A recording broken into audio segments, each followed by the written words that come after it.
From the Alvin and Rosalie Sarachek studio, PBS Kansas presents Kansas Week.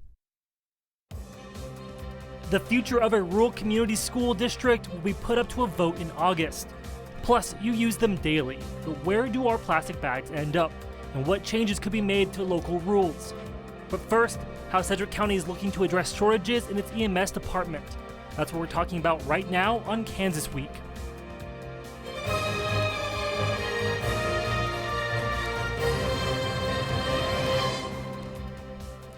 I'm Jackson Overstreet, and this is Kansas Week. Sedgwick County has struggled for years when it comes to staffing its EMS department. Now the county wants to expand the amount of paramedics they have out in the field. KSN's Samantha Boring looks into the change. The Sedgwick County EMS chief says the call volume increases about 5% each year. He says they haven't added any new positions to the department since 2017. He hopes that more funding will help alleviate the stress this high call volume brings. A lifeline for those in need. Some people call us and we're their first line of health care. One of the biggest EMS departments in the state, Sedgwick County EMS helps thousands of people each year. Currently, an EMT and a paramedic are staffed in a truck. This has been the norm since 2018. But it's caused an increased workload for those paramedics who have more advanced training than EMTs. Am I going to start that IV and give the medication that the patient needs, or am I going to take care of that airway the patient needs? I'm going to have to choose which one am I going to do first. Sedgwick County EMS Chief Kevin Lanterman says he wants to go back to the original method, 2 paramedics per vehicle. The 2 paramedics will help not only just decrease workload, but also better functionality on scene. Lanterman is asking for $568,000 for the 2024 budget. This would add 31 paramedics and 6 EMTs. It's important at the end of the day that our providers are healthy. They have lives, they have families that they want to go home to. Lanterman hopes this can improve retention for staff and keep the best quality service for those calling for help. Next step, Sedgwick County Commissioners will vote on this sometime in July before the final budget is approved in August. If this EMS funding is approved, it will go into effect in 2024. Here for you in Wichita, Samantha Boring, KSN News 3. So what does this mean for all of you joining us today as we delve into that? We've got David Seaton with the Cowley County Traveler, Diane Leffler with the Wichita Eagle, and finally Dr. Russell Arvin Fox, a political science professor with Friends University. Thank you all for being here today. I know you're well known amongst this desk.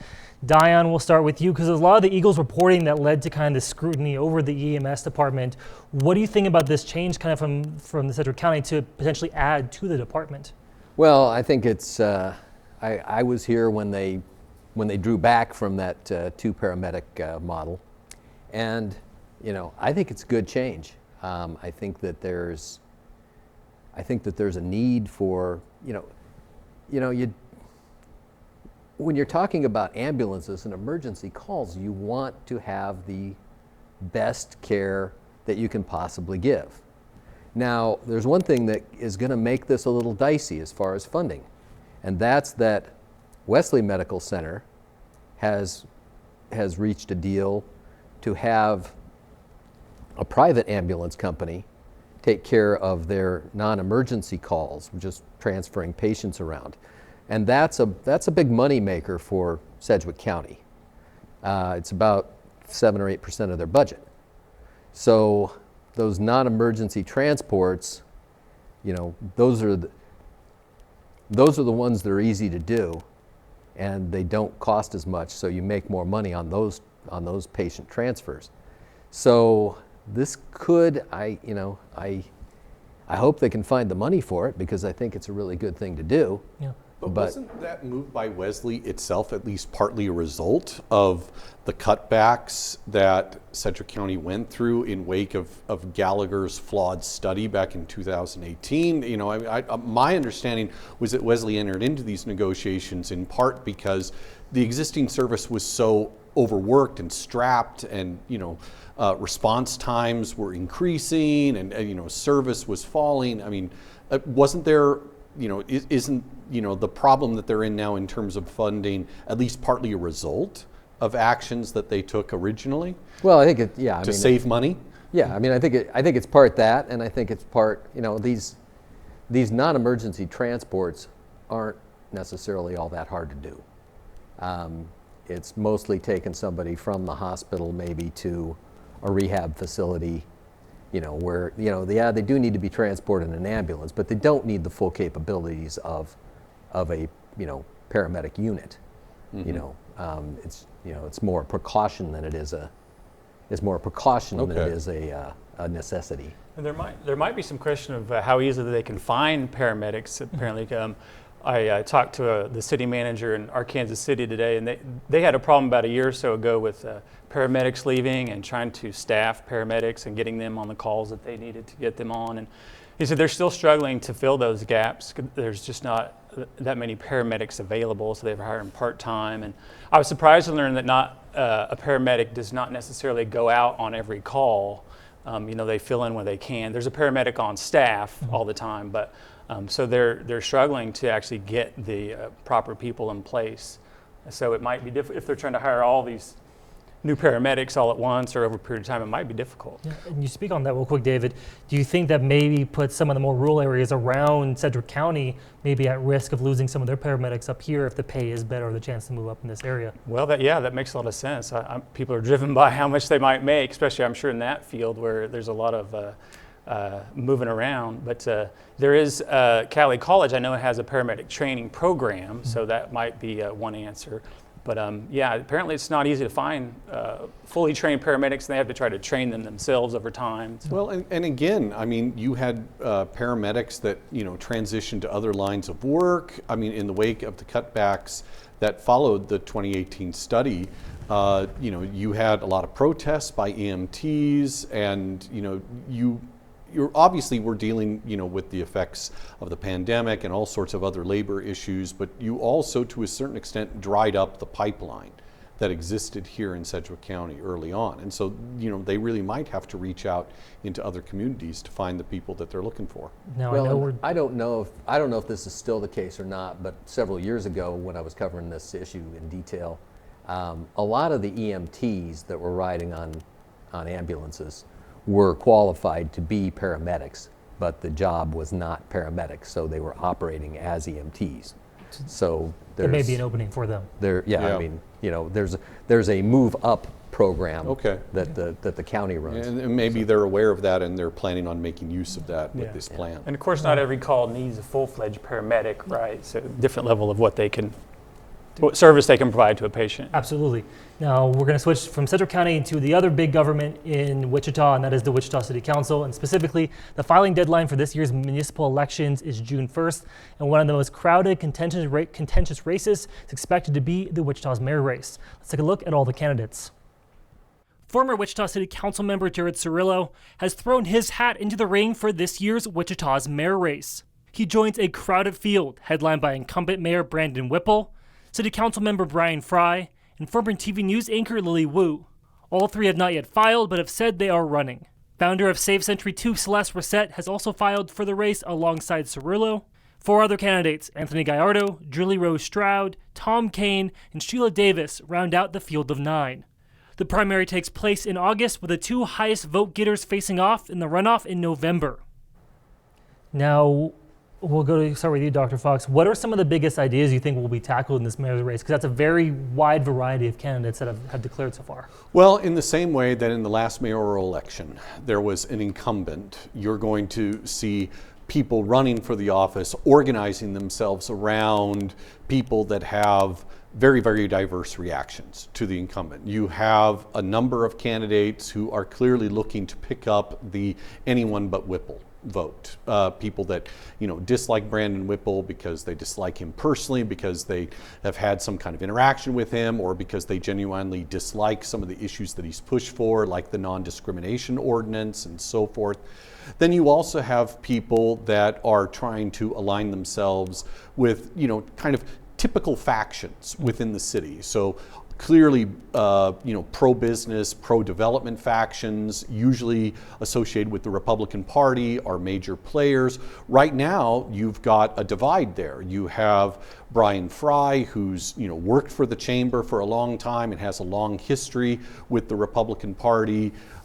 He's going to see some of that support swinging over to Lily Wu, who has attracted a lot of Republican support herself, even though she doesn't have a long history with the party in the way that Brian Fry does. I mean, she's been a member. She now describes herself as, kind of an independent libertarian.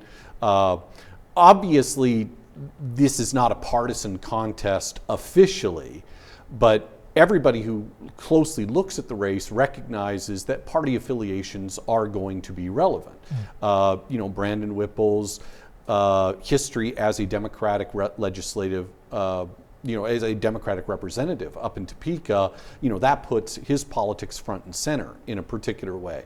And again, since he's the incumbent, that's going to drive people in their different reactions to him.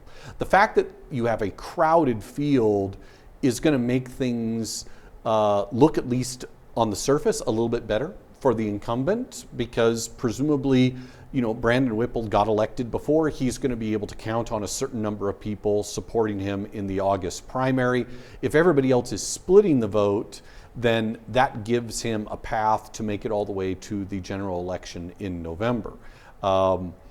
But we'll have to wait and see how some of this plays out. And I know you mentioned it's a nonpartisan race, but I think it's kind of viewed right now. It's a 4-3 kind of Democratic majority on the city council right now. Is the mayor kind of the most flippable seat there, Dion, versus the other ones, districts? I believe it's 2, 4, and 5 that are up there. Is that the one kind of most flippable to maybe switch that majority? Well, it's going to be interesting to watch, because like when you look at some of the candidates like Dalton Glasscock, right? He's not. I mean, yes, he is a Republican's Republican. He's been the chairman of the county party, those kinds of things. But he's sort of in that more middle ground of Republicanism, as opposed to the like really hard right Republican. So it's just kind of an interesting. It's going to be an interesting election. And one thing, I wouldn't discount Celeste Reset out of this, because if she. And I don't know if she did this or not, but her group gathered 17,000 signatures to save Century 2. And if she kept that mailing list, then that is the biggest campaign asset of this election. Yeah, her campaign is clearly, presenting itself as the voice of reform, the voice of the people, the voice of people who aren't part of any of these established factions. And it'll be interesting to see how far that it will carry her. I think it will do her well running up into August, whether or not she becomes one of the final two.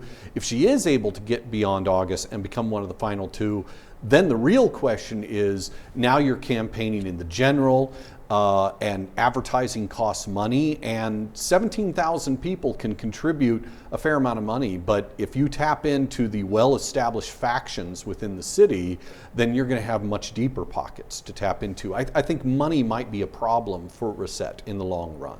Yeah, but if you got 17,000 people, you don't need money.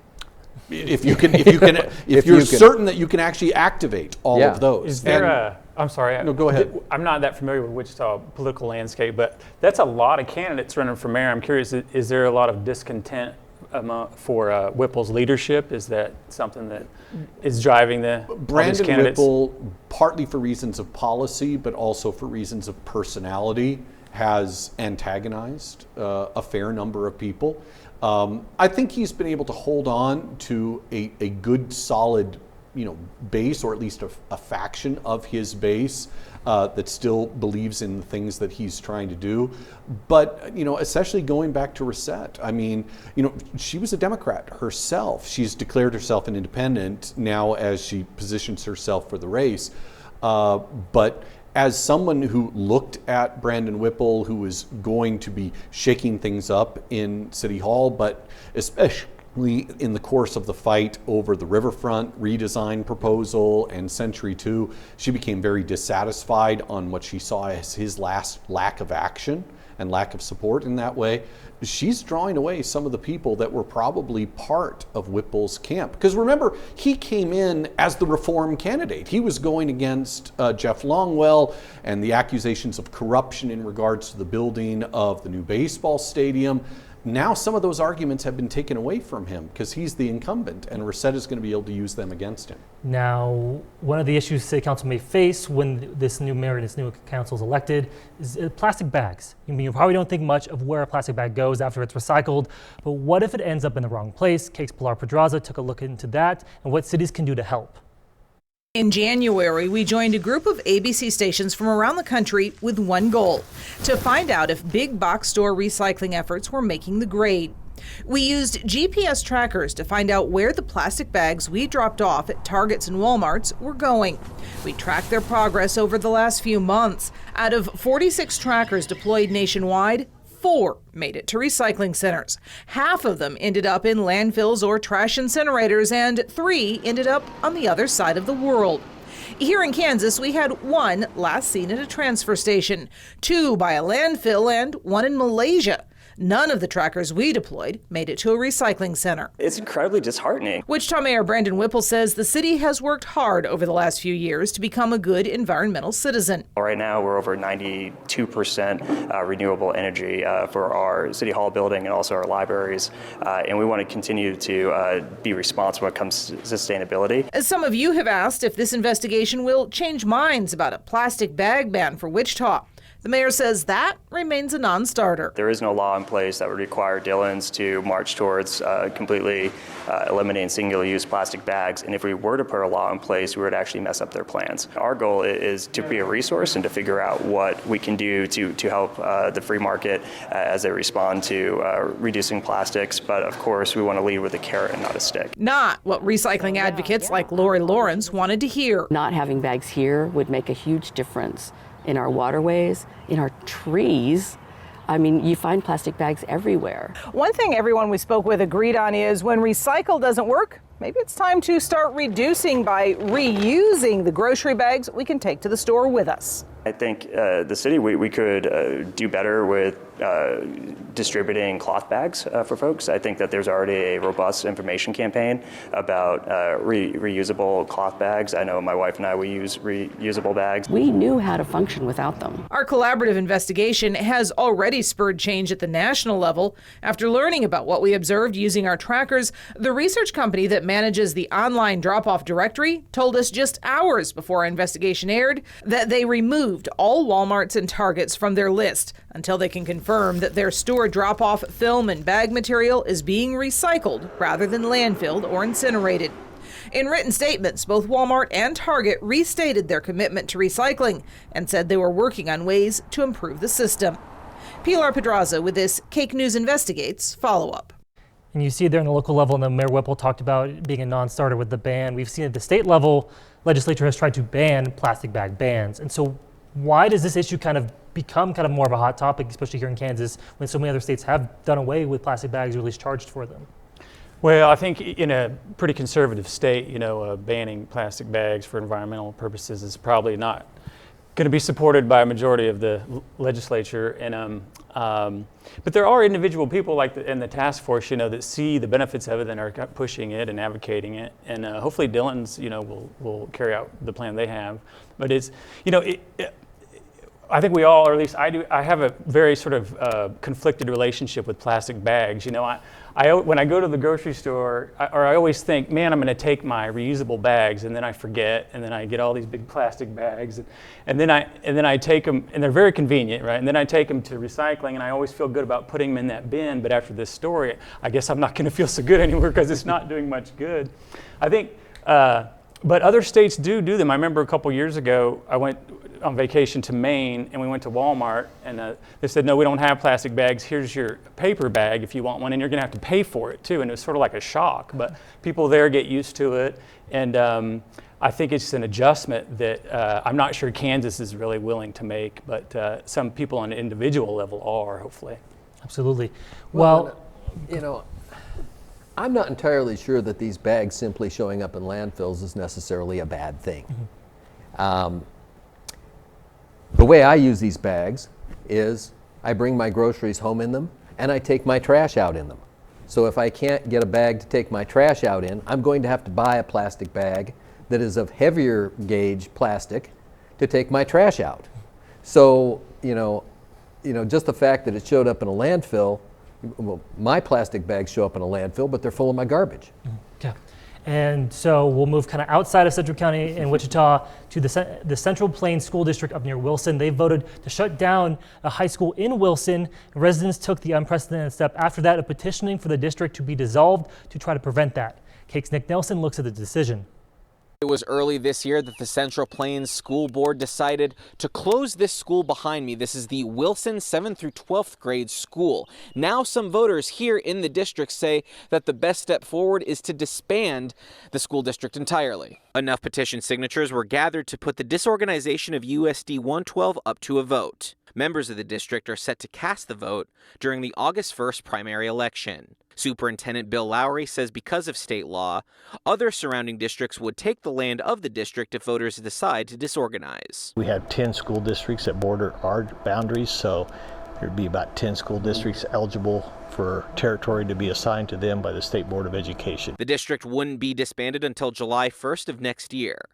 However, Board President Tamara Doty is concerned about the role the State Board of Education would take if voters say yes. Obviously, I want to do what we can to keep local control and keep the best interests of our areas, our rural areas, intact and not leave it up to the State Board of Education to control the future of our schools. Supporters of disorganization say there may be hope that the Wilson facility could open again under a new district, so students wouldn't have to travel too far to go to school. Berta Meyer is a member of the Wilson community and says while it's not easy, she'll be voting to disband on August 1st. It will equalize the benefits. The board has not really looked at the burdens being placed on the Wilson residents as far as travel and opportunity. If voters say no, the district would remain intact, and another election couldn't be held on the issue for another 2 years. In Claflin, Nick Nelson, Cake News on your side. Now, this is such a unique situation, but I think it also speaks a little bit to the situation a lot of our rural school districts are dealing with, is that there's just an issue when it comes to funding and keeping these buildings open. Just kind of on the broader scale, kind of what does someone like a drastic move like this show you kind of about the state of a school like this? Well, I mean, if we're looking at it on a really macro level, this connects with so many issues that have come up over the years. Kansas has over 100 counties, and a huge number of those counties have had a shrinking population for decades now, and some of them have a population that is dropping below replacement level. And when you live in such a county and when you live in such a school district and you're trying to provide for the people who do still remain there, you got to ask a lot of very, very hard questions. There's not a lot of will on the basis of what I see coming out of the legislature to just do outright consolidation. So these kinds of piecemeal votes, which, from my perspective as a resident of Wichita, I mean, I don't have any on-the-ground knowledge to see if, changing district lines by getting rid of a central school district would in fact serve the spread out minimal remaining population well. I mean, I'm just going to have to trust that, they're making the best decisions they can in the face of the larger macro reality of this sort of thing is probably going to happen to many other school districts in many other counties all across central and western Kansas. Absolutely. David, real quick, I know since you cover a lot of south central Kansas, kind of the rural areas there, all the school districts have at least merged sports teams and things like that. What is the say, just really quickly, of kind of some of the rural schools down there? Is this something that you could see maybe potentially happening in the future where more consolidation amongst the districts? Well, there isn't anything in the news currently about that, but I could see that it's part of the trend. As was mentioned, the demographics of these areas are such that it's hard to sustain these schools because they get funding per pupil, and so. But you're right; they consolidate in ways to try to keep going.